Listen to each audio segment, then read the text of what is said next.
Hi, ലോകത്തെ ആകമാനം മാറ്റിമറിക്കാനുള്ള ആശയങ്ങളുമായി ഒരു ഇന്ത്യൻ ശാസ്ത്രജ്ഞന്റെ സൂപ്പർ പ്രസംഗം. World as one economic and cultural unit by Meghnad Saha. Friends, this is part 2 of the video with essay and paragraph questions. Now, here is the essay. Take a look at the question. Saha's ideas on the development of India. ഭാരതത്തിൻ്റെ വികസനം ലക്ഷ്യമാക്കിയുള്ള മേഘനാഥ് സഹയുടെ ആശയങ്ങൾ എന്തൊക്കെ? അല്ലെങ്കിൽ സഹാസ് ക്രിറ്റീക്ക് of the education system. അന്നത്തെ വിദ്യാഭ്യാസ സമ്പ്രദായത്തിൻ്റെ ഗുണദോഷങ്ങളെ സംബന്ധിച്ച് സഹയുടെ വിമർശനാത്മകമായ നിരീക്ഷണങ്ങൾ എന്തൊക്കെ? ഈ പറഞ്ഞ രണ്ട് ചോദ്യങ്ങൾക്കും ചേരുന്ന തരത്തിലാണ് ഈ എസ്സേ തയ്യാറാക്കിയിരിക്കുന്നത്. നോക്കാം അല്ലേ? Paragraph number 1. Meghnad Saha was a renowned Indian scientist. World as one economic and cultural unit was his presidential address at the Indian Science Congress in Bombay in 1934. Here, Saha talks about the development of India.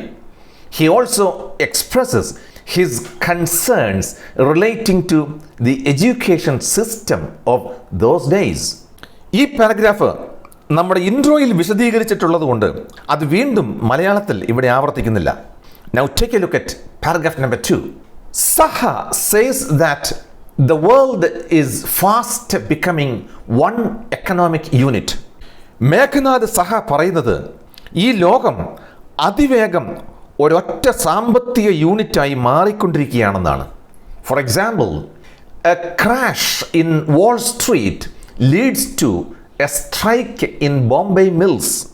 ഉദാഹരണത്തിന്, അമേരിക്കയിൽ ന്യൂയോർക്കിൽ വാൾ സ്ട്രീറ്റിൽ ഒരു പ്രതിസന്ധി ഉണ്ടായാൽ ഉടൻ തന്നെ ബോംബെയിലെ മില്ലുകളിൽ പണിമുടക്കും.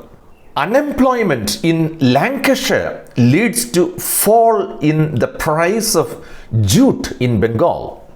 ഇംഗ്ലണ്ടിൽ ലാങ്കഷയറിൽ തൊഴിലില്ലായ്മ ഉണ്ടായാൽ നമ്മുടെ ബംഗാളിൽ ജൂട്ട്, അതായത് ചണത്തിൻ്റെ വില താഴോട്ട് പോകും. He says that the rulers of countries must become earth wide in there outlook. ഈ ലോക രാജ്യങ്ങളിലെ ഭരണാധികാരികൾ അവരുടെ കാഴ്ചപ്പാടിന് മാറ്റം ഉണ്ടാക്കണം. സ്വന്തം രാജ്യത്തെ ക്ഷേമം എന്നതിന് പകരം ലോകത്താകമാനമുള്ള ക്ഷേമം, അതായത് ലോക സമസ്ത സുഖിനോ ഭവന്തു എന്നാക്കി മാറ്റണം അവരുടെ വീക്ഷണം.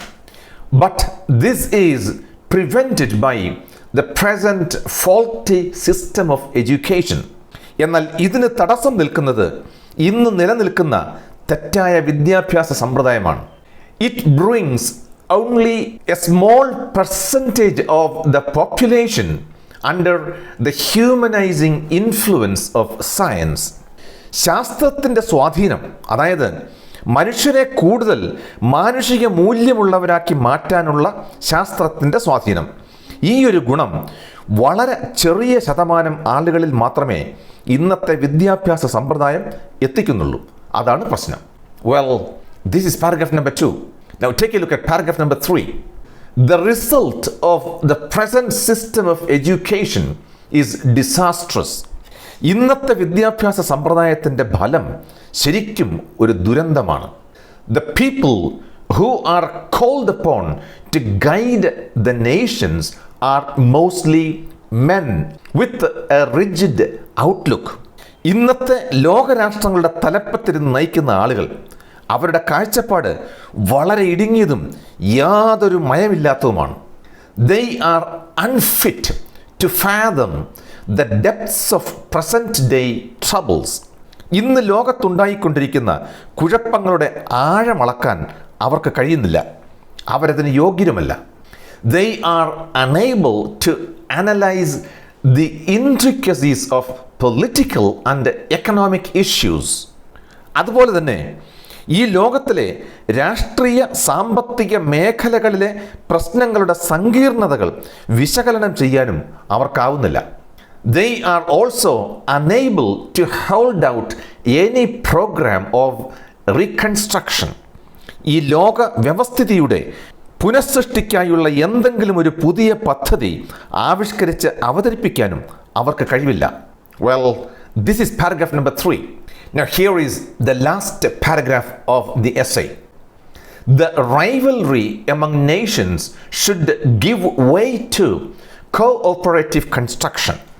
വിവിധ രാജ്യങ്ങളുടെ ഇടയിൽ നിലനിൽക്കുന്ന സ്പർദ്ധയും ശത്രുതയും മത്സരവും മാറി പൂർണ്ണ സഹകരണത്തോടെയുള്ള സൃഷ്ടിപരമായ പ്രവർത്തനം ഉണ്ടാവണം.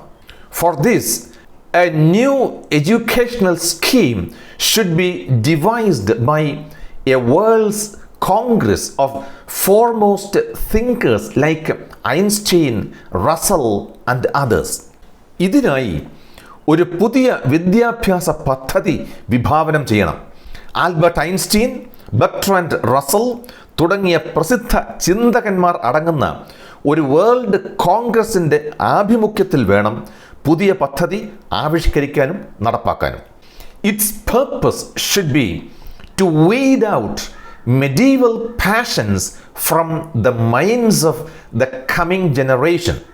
ആ പഴയ മധ്യകാല മനസ്സിൻ്റെ ത്വര, മറ്റുള്ളവരെ ആക്രമിച്ച് കീഴ്പ്പെടുത്തി വരുതിയിലാക്കാനുള്ള ത്വര, പുതിയ തലമുറയിൽപ്പെട്ട ആളുകളുടെ മനസ്സുകളിൽ നിന്ന് ഈ വികാരം പറിച്ചു മാറ്റാൻ പര്യാപ്തമാവണം പുതിയ വിദ്യാഭ്യാസം.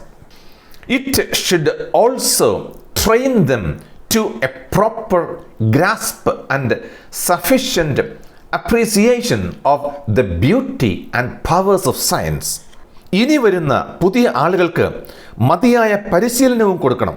അതായത് ശാസ്ത്രത്തിൻ്റെ അഭൗമ സൗന്ദര്യവും ശക്തിയും മനസ്സിലാക്കാനും ആസ്വദിക്കാനുമുള്ള പരിശീലനം, അതും പുതിയ തലമുറയ്ക്ക് കൊടുക്കണം ഈ പുതിയ വിദ്യാഭ്യാസത്തിലൂടെ. The joy of life for the grown-up men will be in free development and display of the finer faculties of the mind. മുതിർന്ന പൗരന്മാരെ സംബന്ധിച്ച് അവരുടെ മനസ്സിൻ്റെ നല്ല കഴിവുകൾ സ്വതന്ത്രമായി വികസിക്കാൻ ആവശ്യമായ സാഹചര്യം ഉണ്ടാക്കി കൊടുക്കണം. ഇതായിരിക്കണം അവരുടെ ജീവിത സുഖം. Well friends, this is the essay. Now take a look at the paragraph questions. Saha's views on cooperative construction among nations. രാഷ്ട്രങ്ങളുടെ ഇടയിലുള്ള സഹകരണ അടിസ്ഥാനത്തിലുള്ള സൃഷ്ടിപരമായ പ്രവർത്തനത്തെപ്പറ്റി മേഘനാഥ് സഹയുടെ ആശയങ്ങൾ എന്തൊക്കെയാണ്? ഇതാണ് ചോദ്യം. Now take a look at the answer. Saha says that the world has sufficient resources for the entire population. അദ്ദേഹം പറയുന്നത് ഈ ലോകത്തുള്ള ജനങ്ങളെ ആകമാനം തീറ്റിപ്പോറ്റാനുള്ള ആഹാരം ഈ ലോകത്തുണ്ടാകുന്നുണ്ടെന്നാണ്. We need a rational program for production and equitable distribution. എന്നാൽ നമുക്ക് വേണ്ടത് എന്താണ്? ഈ ആഹാര സാധനങ്ങളുടെ ഉൽപാദനത്തിനും തുല്യമായ വിതരണത്തിനും യുക്തിസഹമായ ഒരു പരിപാടി, ഒരു പദ്ധതി ഉണ്ടാവണം. Then nobody should suffer from hunger. അങ്ങനെയെങ്കിൽ ഈ ലോകത്ത് ഒരു മനുഷ്യക്കുഞ്ഞിനും പട്ടിണി കിടന്ന് മരിക്കേണ്ടി വരില്ല. For this purpose, rivalry among nations should give way to cooperative construction. അതിന് ലോകരാജ്യങ്ങളുടെ ഇടയിൽ ഇന്ന് നിലനിൽക്കുന്ന ശത്രുതയും മത്സരവും മാറണം. അതിൻ്റെ സ്ഥാനത്ത് സഹകരണം ഉണ്ടാവണം. There will be an international board of trained scientific industrialists, economists and eugenists. ഒരു അന്താരാഷ്ട്ര സംവിധാനം ഉണ്ടാവണം. ആ സംവിധാനം പ്രവർത്തിക്കുന്നത് നല്ല രീതിയിൽ പരിശീലനം സിദ്ധിച്ചിട്ടുള്ള ശാസ്ത്രബോധമുള്ള വ്യവസായ പ്രമുഖർ, സാമ്പത്തിക വിദഗ്ധർ, മനുഷ്യവംശ ശാസ്ത്രജ്ഞർ എന്നിവർ അടങ്ങുന്ന ഒരു സംഘം ആളുകളുടെ കൂട്ടായ്മയിലൂടെയാവണം. They will consider the world as a unit and devise means by which more necessities of life can be got out of the earth. അവർ ഈ ലോകത്തെ ഒരു യൂണിറ്റായി കണക്കാക്കും. അങ്ങനെ ഈ ഭൂമിയിൽ നിന്നും മനുഷ്യർക്ക് ആവശ്യമുള്ള സംഗതികൾ ഉൽപ്പാദിപ്പിക്കും. Production should be controlled by scientific industrialists and distribution should be supervised by economists. ഉൽപാദനം നിയന്ത്രിക്കേണ്ടത് ശാസ്ത്രാവബോധമുള്ള വ്യവസായ പ്രമുഖർ വേണം. സാമ്പത്തിക ശാസ്ത്രജ്ഞരുടെ മേൽനോട്ടത്തിൽ വേണം വിതരണം. യൂജനിസ് will devise means for assigning a fixed quota of population to each geographical unit. ഓരോ ഭൂപ്രദേശത്തും എത്ര ജനമുണ്ടാവണം എന്നത് മനുഷ്യവംശ ശാസ്ത്രജ്ഞർ തീരുമാനിക്കും. Well friends, this is answer to paragraph question number 1. Now take a look at paragraph question number 2. The world as one great economic unit. ലോകം ഒരു മഹാസാമ്പത്തിക unit. ഈ ആശയം ഒന്ന് വിശദമാക്കാമോ? ഇതാണ് ചോദ്യം. Meghnad Saha says that the world is fast becoming one economic unit. സഹ പറയുന്നത് ഈ ലോകം അതിവേഗം ഒരൊറ്റ സാമ്പത്തിക യൂണിറ്റായി മാറിക്കൊണ്ടിരിക്കുകയാണെന്നാണ്. For example, a crash in Wall Street leads to a strike in Bombay mills. ഉദാഹരണത്തിന്, അമേരിക്കയിൽ വാൾ സ്ട്രീറ്റിൽ ഒരു പ്രതിസന്ധി ഉണ്ടായാൽ ഉടൻ തന്നെ ബോംബെയിലെ മില്ലുകളിൽ പണിമുടക്കമുണ്ടാവും. Unemployment in Lancashire leads to fall in the price of jute in Bengal and ultimately to Hindu-Muslim riots. ഇംഗ്ലണ്ടിൽ ലാങ്കഷറിൽ തൊഴിലില്ലായ്മ ഉണ്ടായാൽ നമ്മുടെ ബംഗാളിൽ ജൂട്ട്, അതായത് ചണത്തിൻ്റെ വില താഴേക്ക് പോകും. അത് അവസാനം വർഗീയ ലഹളയിൽ വന്നവസാനിക്കുകയും ചെയ്യും. The rulers of countries must become earthwide in their outlook.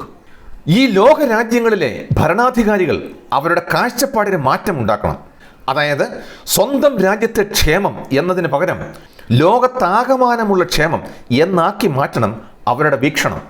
A new educational scheme should be devised with the special objective of weeding out medieval passions from the minds of the coming generation and for training them to a proper grasp and sufficient appreciation of the beauty and powers of science.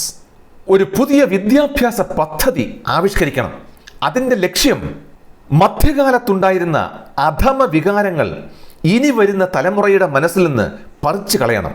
അത് മാത്രം പോരാ, ശാസ്ത്രത്തിൻ്റെ ശുദ്ധ സൗന്ദര്യവും അമാനുഷ ശക്തിയും മനസ്സിലാക്കാനും ആസ്വദിക്കാനുമുള്ള പരിശീലനം അതും അവർക്ക് പകർന്നു കൊടുക്കണം. Also the rivalry among nations and communities should give way to cooperative construction. ഇതിലുപരി രാഷ്ട്രങ്ങളുടെ ഇടയിൽ നിലനിൽക്കുന്ന സ്പർദ്ധയും ശത്രുതയും മാറ്റി നല്ല സഹകരണ മനോഭാവത്തോടെ ഒരു പുതു ലോകം പടുത്തുയർത്താനുള്ള മനസ്സുമുണ്ടാവണം. Friends, these are the paragraph questions and their answers. Thank you for watching. See you soon. Bye-bye.